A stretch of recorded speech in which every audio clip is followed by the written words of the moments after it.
Maybe I'm foolish, maybe I'm blind, thinking I can see through this and see what's behind. Got no way to prove it, so maybe I'm lying. But I'm only human after all. I'm only human after all. Don't put your blame on me.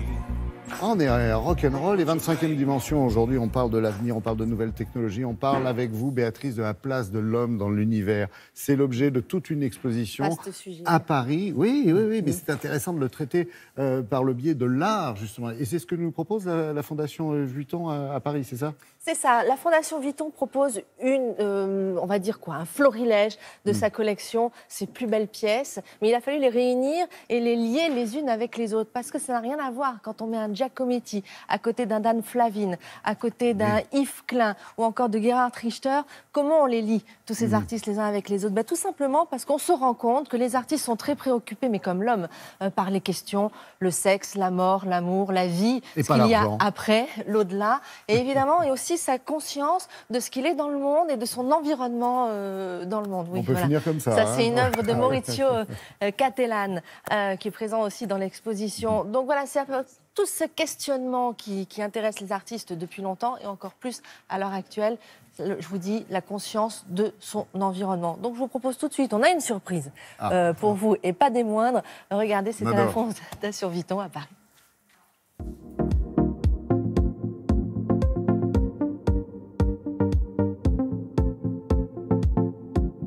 Les artistes sont fédérés autour d'un thème qui est l'homme dans l'univers du vivant.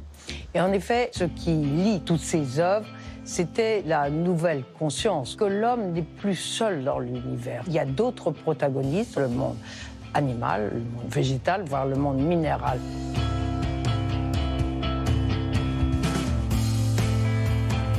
Le principe alors des collections de cette maison, c'est d'avoir des œuvres très contemporaines, mais de s'adosser sur des artistes plus historiques. D'un côté Yves Klein, d'autre part Richter.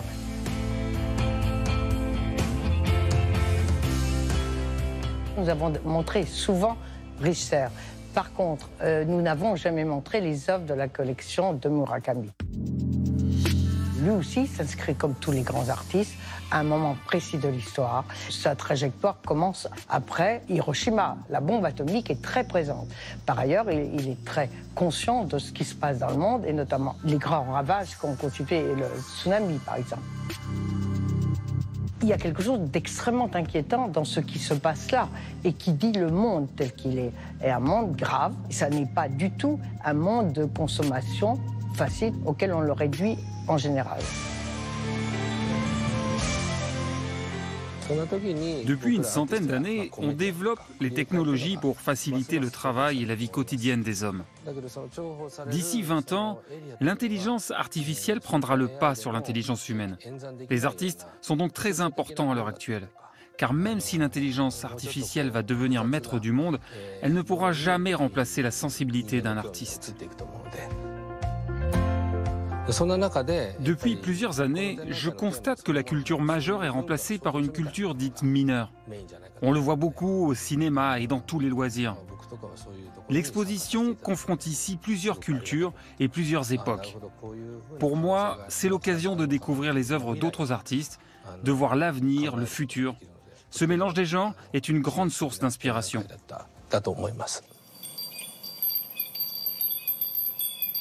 La vie d'un artiste se passe à poser des questions. Il n'y a pas beaucoup de sujets dans l'art et dans la pensée humaine depuis le début des temps. Il y a rechercher Dieu, le sexe, la beauté de la nature. Et évidemment, c'est des questions qui sont à la fois universelles et qui sont intemporelles. Comme artiste, on est à l'intérieur d'une chaîne de l'art et en même temps, justement, comme dans une famille, on est très proche. Et moi, je me sens par exemple très proche de Giacometti, sans avoir son talent, mais je me sens très proche de lui. On se crée une famille, on est à l'intérieur d'une famille. Alors, la surprise, c'était quoi? C'était ses œuvres jamais montrées? celle de Takashi Murakami, effectivement, cet artiste japonais ô combien célèbre. C'est un des plus, on va dire, des plus chers sur le marché de l'art. C'est rigolo parce que vous avez dit japonais au lieu de japonais. Alors lui, il est là, le professeur Gersal, c'est incroyable. Parce que ça rime avec Murakami, c'est pour ça que j'ai dit japonais, donc japonais. Voilà, donc il y a 3 salles qui lui sont consacrées. C'est des œuvres qui sont inédites dans le sens où on ne les avait jamais présentées encore.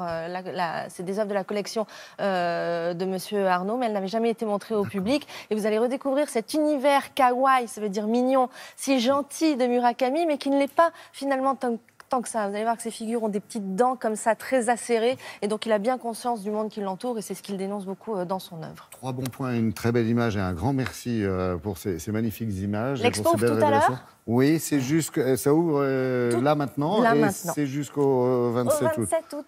En revanche, 3 heures de colle pour Gersal. Encore